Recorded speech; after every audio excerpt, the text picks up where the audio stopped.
Ladies and gentlemen, the wrestling world never stops, and welcome to another ridiculous report. Hulk Hogan passed away at 71 years old on July 24th. I had a very weird reaction to this. I saw a bunch of people celebrating Hogan's death on social media. I thought that was classless. I had my issues with Hulk Hogan, Terry Bollea as a person, some of the stuff he said in the past, but the people celebrating his death, I thought that was nauseating. Hulk Hogan's contributions to professional wrestling simply can't be questioned. He's one of, if not the biggest star we've ever had in professional wrestling. He made some stupid comments that were held over his head for the rest of his life, deservingly so.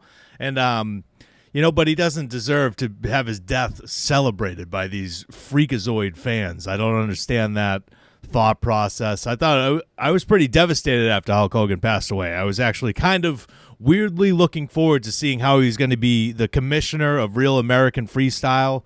I was just interested in seeing how he's going to handle that, what that promotion is going to be. They're still going on with their first show on August 30th, but they're without Hogan, obviously, who was kind of the draw for that promotion. Now it's just Bischoff and Israel Martinez and a bunch of amateur wrestlers. I don't know how that's going to do now without Hogan. Leading up to Hogan's death, the main source of information was Bubba the Love Sponge, and I had a hard time believing him because if you remember, Hulk Hogan slept with Bubba the Love Sponge's ex-wife, Heather Clem, and that video, that sex tape leaked with Hogan saying racist remarks, and that led to the end of Gawker Media with the lawsuit. It was a whole deal. But Bubba the Love Sponge being the source of this information and his thumbnails on YouTube were gross as hell, so I just had a hard time believing that Hulk Hogan was actually really sick.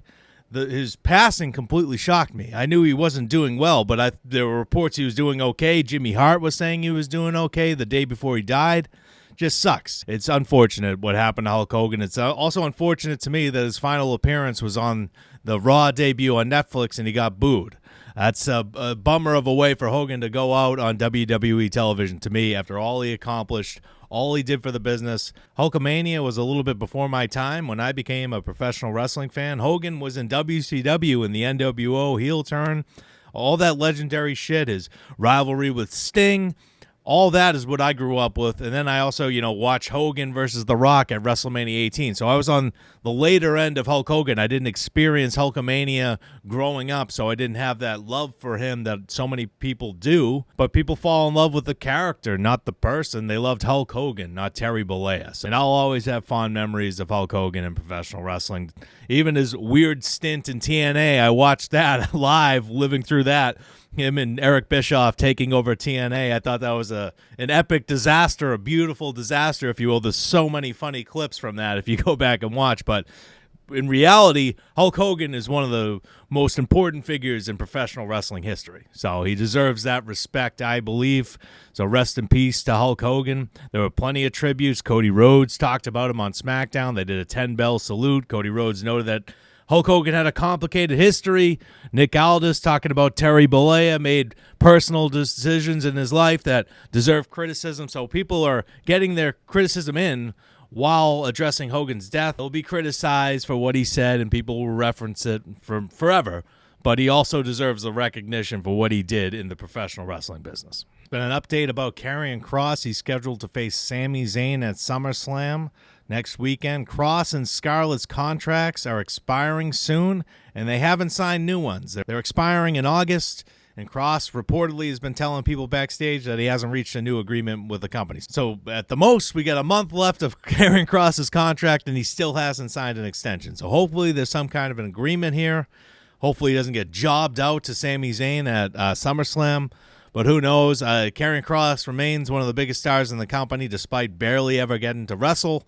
It's just an interesting situation. Push Karrion Kross. I don't understand what the delay is here. You capitalize on the momentum. Push him. I don't understand why we're dicking around here, why we haven't extended him, but we'll see what happens. Travis Scott, you remember him?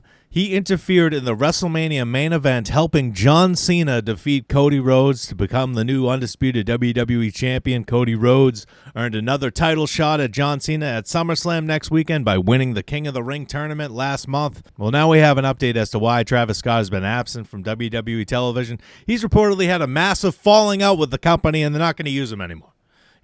Whatever that was, he didn't want to train hard enough.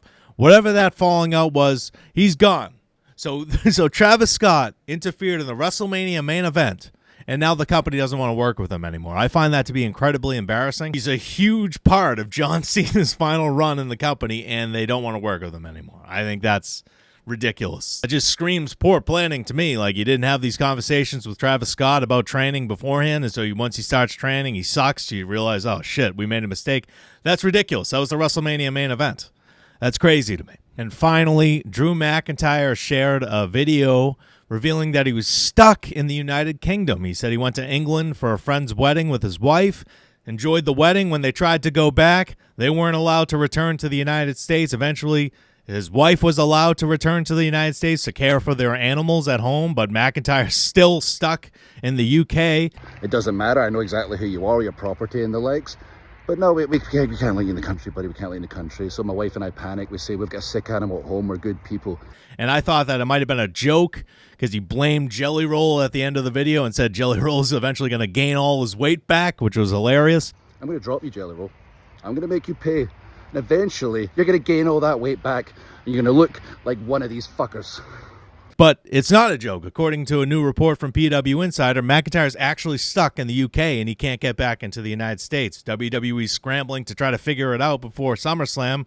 There's a chance he might not be at SummerSlam because of this. I doubt that's going to happen. I'm sure they'll figure out a way to get McIntyre back before SummerSlam, but it's just a ridiculous situation for Drew McIntyre. Why he wouldn't be allowed to return to the United States, it's crazy to me, but it's a true story, and McIntyre's literally stuck in the United Kingdom right now. But that is it for this episode of The Ridiculous Report. Thank you so much for watching, and if you have not subscribed, please do so.